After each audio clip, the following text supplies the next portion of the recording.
perkenalkan nama saya Yusya Nabiliza. Saya Sufi Abdini. Saya Citra Sari. Saya Bibi Nurwani. Selanjutnya kelompok kami di sini akan mempresentasikan tentang hasil kerja dari kelompok kami, yaitu Yang bertema Ashab Imam Hanbal. Saya di sini akan membuat biografi tentang Imam Hambali. Imam Ahmad bin Hanbal adalah imam yang keempat dari Islam. Dia memiliki sifat-sifat yang luhur dan tinggi. Imam umat Islam, Imam Darussalam, Mufti Irak, Jahid dan Saleh. Sabar menghadapi cobaan orang yang ahli hadis dan contoh teladan bagi orang-orang yang ahli hadis. Syekh Rashid Ridha berpendapat bahwa Ahmad bin Hanbal adalah seorang mujahid pembaharu abad ketiga. Bahkan dalam pendapatan peneliti lainnya, pendapatan bahwa Imam Ahmad bin Hanbal lebih utama dengan gelar disebut daripada Ibnu Suraid, Syafi'i, Tahawafi, Al-Milal, An-Nisa.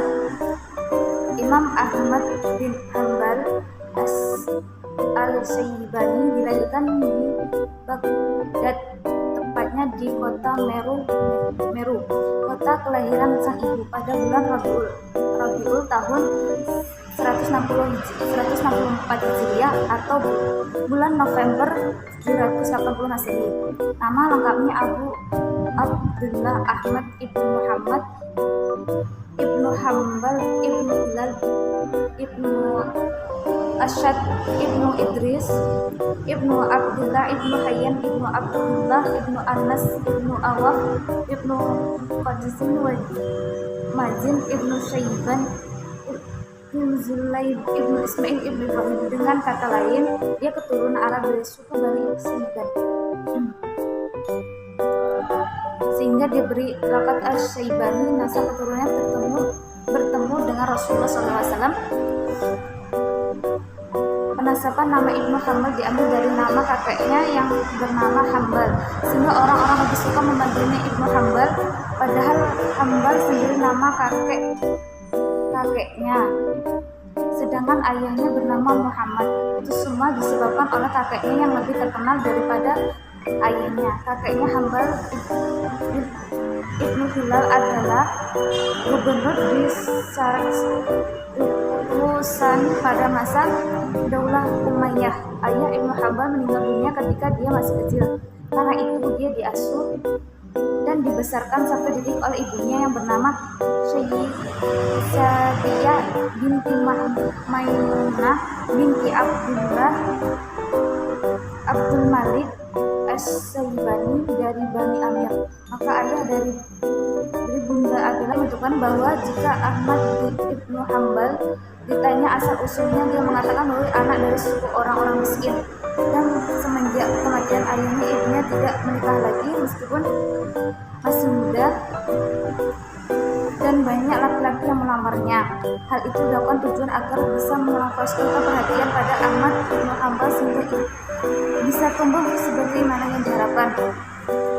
Ahmad bin Ibnu Hanbal dibesarkan di Baghdad dan dapat pendidikan awalnya di kota tersebut hingga usia 19 tahun. Sejak kecil Ahmad disekolahkan kepada orang ahli qiraat pada umur yang masih relatif muda. Dia sudah menghafal Al-Quran. Sejak usia 6 tahun Ahmad juga belajar hadis karena kecintaannya terhadap hadis. Pagi-pagi buta dia selalu pergi ke masjid untuk masjid hingga ibunya melakukannya. Pada tahun 183 Hijriah, Ahmad Ibnu Hanbal pergi ke beberapa kota dalam rangka mencari ilmu. Dia pergi ke Kufah pada tahun 180 Hijriah, kemudian ke Basrah pada tahun 186, ke Mekah pada tahun 187, dilanjutkan ke Madinah, Yaman 197, Syria dan Mesopotamia.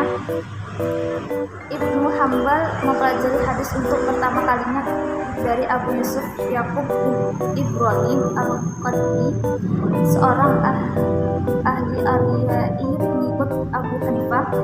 Dia belajar fikih dan hadis dari Abu Yusuf. Karena itulah Abu Yusuf terhitung dan sebagai guru pertama bagi Ibnu Hanbal.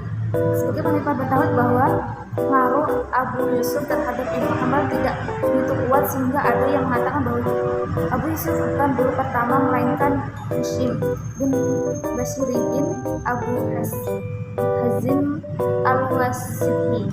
Sesungguhnya dialah yang memberi pengaruhnya jelas pada diri Ibnu Hanbal. Ibnu Hanbal berguru pada Hashim selama 4 tahun dan mengambil hadis dan menulis sebanyak 3.000 hadis. Ibnu Hanbal juga pernah belajar dari Ibrahim bin Sa'ad,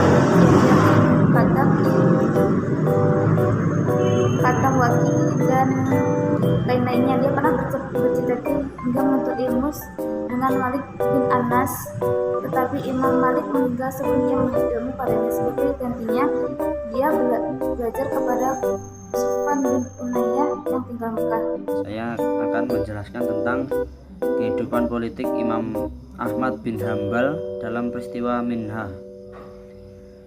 Ahmad bin Ibnu Hanbal dilahirkan pada tahun 164 Hijriah ketika kekhalifahan dipegang oleh Musa al-Mahdi antara 169 Hijriah sampai 170 Hijriah dari kalangan Abbasiyah. Ia meninggal di Baghdad pada tahun 241 Hijriah. Jadi ia meninggal pada zaman kekuasaan Al-Mutawakkil 228 Hijriah sampai 242 Hijriah. Yang ketika itu dinasti Bani Abbas sedang berjalan menuju kehancuran. Mengenai masalah kekhalifahan, Ahmad Ibnu Hanbal tidak menetapkan persyaratan seorang khalifah harus dari kabilah Quraisy dan memanfaatkan tentang kewajiban taat kepada khalifah kendati khalifah itu durhaka. Muhammad Abu Zarhah mengatakan bahwa Ibnu Hanbal berpendapat mendengarkan dan taat kepada imam dan amirul mukminin adalah wajib, baik ia seorang baik maupun yang fajir. Menurut Ahmad bin Ibnu Hanbal, menaati khalifah durhaka lebih baik daripada kaum muslim harus menghadapi bencana yang tidak hanya akan menimpa orang-orang zalim saja, akan tetapi juga akan menimpa orang-orang yang tidak bersalah. Bila itu sampai terjadi, negara akan menjadi lemah dan akhirnya dapat membangkitkan keberanian musuh-musuh Islam yang selalu mengintai kelemahan kaum muslimin. Meskipun Ahmad Ibnu Hanbal memandang seperti itu, ia tidak membenarkan sikap diam terhadap khalifah zalim. Fatwa Ahmad Ibnu Hanbal yang seperti itu oleh kaum Syiah dianggap sebagai penghinaan terhadap Al-Husain Ibnu Ali. Walaupun pada mulanya Ahmad Ibnu Hanbal berpendapat bahwa taat kepada khalifah adalah wajib, maka yang zalim ataupun durhaka, namun kemudian ia mengubah pendapatnya setelah ia melihat sendiri bagaimana kesengsaraan dan penderitaan rakyat. Karya dan murid-murid Ahmad Ibnu Hanbal adalah seorang ilmuwan yang produktif. Dia banyak menulis kitab. Salah satu kitabnya yang paling agung dan monumental adalah kitab yang diberi nama Musnad Ahmad Ibnu Hanbal, yaitu kitab yang berupa kumpulan hadis Rasulullah SAW yang berjumlah 40.000 hadis. Hadis-hadis tersebut dia kumpulkan dari perawi-perawi yang dipercaya. Kitab tersebut dijadikan pedoman dalam menyelidiki hadis-hadis. Kitab dia yang lain adalah Al-Zuhdi yang menjelaskan sampai kemana kezuhudan nabi, sahabat-sahabat, khalifah-khalifah, dan imam yang bersumber hadis.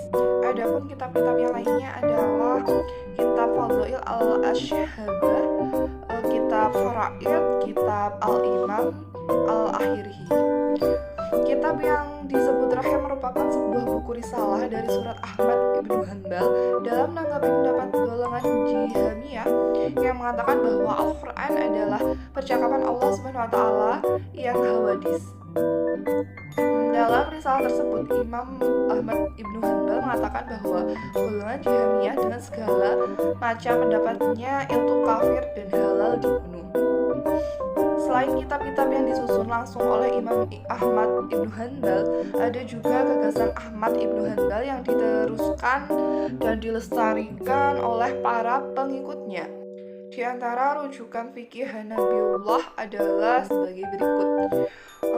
Muhtasar Al-Qurqi karya Abu Al-Hasim Umar Ibnu Al-Husain Al-Qurqi. Dan yang kedua Al-Mughni Syarh ala Muhtasar Al-Qurqi karya Ibnu Mudamah ila akhiri. Selanjutnya tokoh yang membarui dan melengkapi pemikiran mazhab Hambali terutama bidang muamalah adalah yang pertama ada Syekh Al-Islam Taqiyuddin Ibnu Taimiyah, dan yang kedua adalah ada Ibnu Al-Qayyim Al-Jauziyah. Tadinya pengikut mazhab Hambali tidak begitu banyak. Setelah dikembangkan oleh dua tokoh yang disebut terakhir, maka mazhab Hambali menjadi semarak. Terlebih setelah dikembangkan lagi oleh Muhammad Ibnu Abdul Wahhab menjadi mazhab orang Najd dan kini menjadi mazhab resmi pemerintah kerajaan Saudi Arabia. Dan bagian D, Imam Ahmad Ibnu Hanbal menganggap Imam Syafi'i sebagai guru besarnya. Oleh karena itu, di dalam pemikiran ia banyak dipengaruhi oleh Imam Syafi'i. Toha Jabir Fayyad Al-Uwani mengatakan bahwa cara ijtihad Imam Ahmad Ibnu Hanbal sangat dekat dengan cara ijtihad Imam Syafi'i. Ibnu Qayyim Al-Jauziyah menjelaskan bahwa pendapat-pendapat Imam Ahmad Ibnu Hanbal dibangun atas 5 dasar, yaitu 1. Al-Nusus, yaitu Al-Quran dan Hadis. Al-Quran yaitu perkataan Allah SWT yang diturunkan oleh Ruhul Amin ke dalam hati Rasulullah dengan lafaz bahasa Arab agar supaya menjadi hujjah bagi Rasulullah bahwa dia adalah utusan Allah SWT. Yang kedua yaitu fatwa sahabat. Setelah Nabi Muhammad SAW wafat, sahabat sebagai generasi Islam pertama meneruskan ajaran dan misi kerasulan. Sahabat-sahabat yang terkenal sebagai mufti atau mujtahid adalah Zaid ibnu Sabit, Abdullah ibnu Abbas, dan Abdullah ibnu Mas'ud. Yang ketiga yaitu pendapat sahabat yang dekat dengan Al-Quran dan Sunnah. Apabila Imam Ahmad Ibnu Hanbal mendapatkan fatwa dari beberapa sahabat, maka ia mengambil pendapat yang menurutnya lebih dekat dengan Al-Quran dan Sunnah. Yang keempat, hadis mursal dan dhaif. Hadis ini dipakai apabila tidak ada keterangan atau pendapat yang menolaknya. Pengertian mengenai hadis dhaif pada masa dahulu tidak sama dengan pengertiannya di zaman sekarang. 5. Qiyas. Apabila hadis mursal dan hadis dhaif sebagaimana disyaratkan di atas tidak didapatkan, Imam Ahmad Ibnu Hanbal menganalogikan dalam pandangannya qiyas adalah dalil yang dipakai dalam keadaan terpaksa. Baik, saya akan menyampaikan kesimpulan dari makalah yang telah kami buat, yaitu yang pertama, Ahmad bin Hanbal lahir pada 20 Rabiul Awal 1640 Hijriah sampai wafat 12 Rabiul Awal 241 Hijriah. Ilmu yang pertama kali dikuasai oleh Imam bin Hanbal yaitu Al-Quran, hingga dia hafal pada usia 15 tahun. Ia juga mahir baca tulis Al-Quran dengan sempurna hingga dikenal sebagai orang yang terindah tulisannya. Lalu ia mulai berkonsentrasi belajar ilmu hadis di awal umur 15 tahun. Itu pula ia telah mempelajari hadis sejak kecil, dan untuk mempelajari hadis ini ia pernah pindah atau merantau ke kota Syam, kota Syria, Hijaz, Yaman, dan negara-negara lainnya, sehingga ia akhirnya menjadi tokoh ulama yang bertakwa, soleh, dan zuhud. Adapun kitab-kitab karya Ahmad bin Hanbal adalah Kitab Al-Ilal, Kitab Al-Tafsir, Kitab Al-Nasih wal Mansukh, Kitab Al-Zuhd, Kitab Al-Manasi, Kitab Al-Faraid, Kitab Al-Masail, Kitab Fadail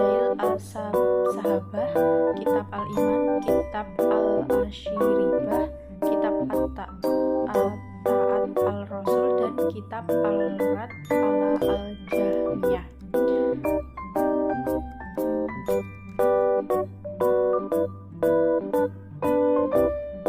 Ibnu Qayyim Al-Jauziyah menjelaskan bahwa pendapat-pendapat Imam Ahmad bin Hanbal dibangun atas 5 dasar, yaitu Al-Nuhus, yaitu Al-Quran dan Hadis, fatwa sahabat, pendapat sahabat yang dekat dengan Al-Quran dan Sunnah, hadis mursal dan hadis dhaif, dan yang terakhir yaitu qiyas. Terima kasih atas adanya.